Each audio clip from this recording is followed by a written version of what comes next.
So here you can see I loosened up the set screw.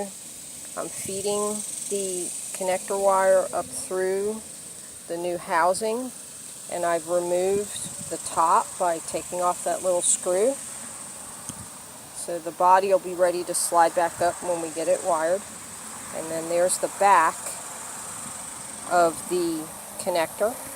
And if you look closely, you'll see there's little screws on all these blades.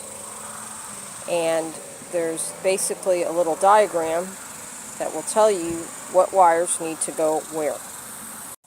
So when you look at the connector, and my phone's probably not high quality enough, but on this one it's molded in the plastic, but all of these connectors are labeled.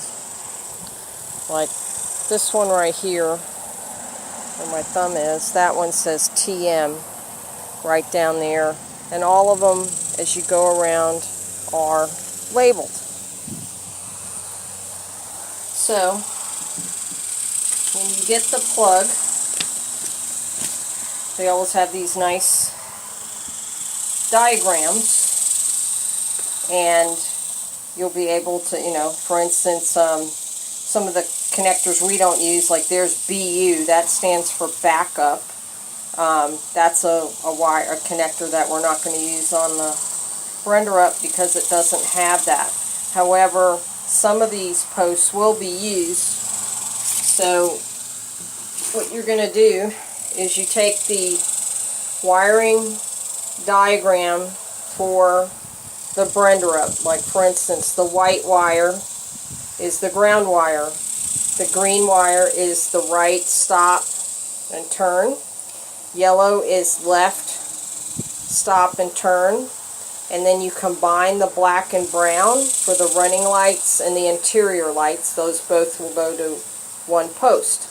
So then what I did was, using that information, I went ahead and I wrote it on my little diagram. So you can see I put yellow next to, will go to the LT post. White will go to the GD or ground post.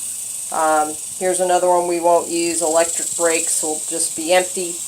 And then the green will go to the right. So that's basically how you would match up the plug to the wiring using the Brenderup diagram.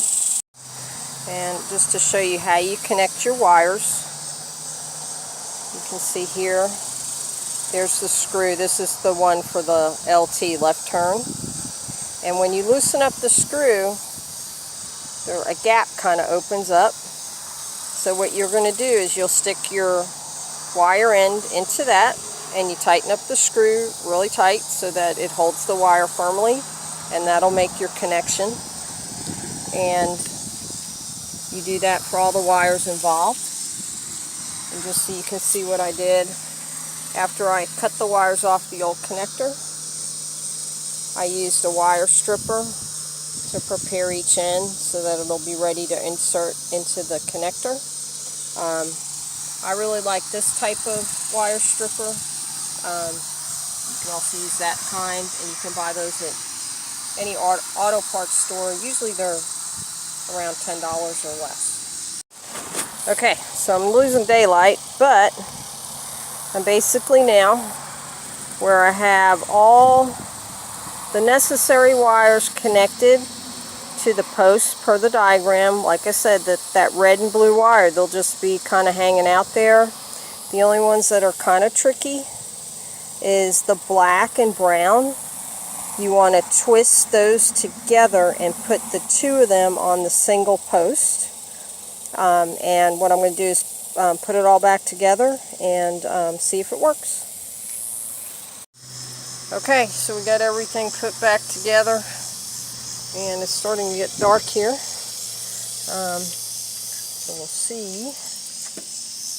It barely reaches.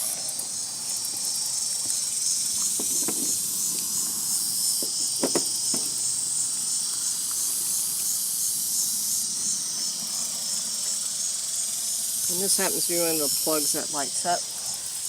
But you can can see we had success. I got my running lights back, and all down the sides. We got our tail lights. It was my right side lights that were out, and I will double check all my signals, but we had success.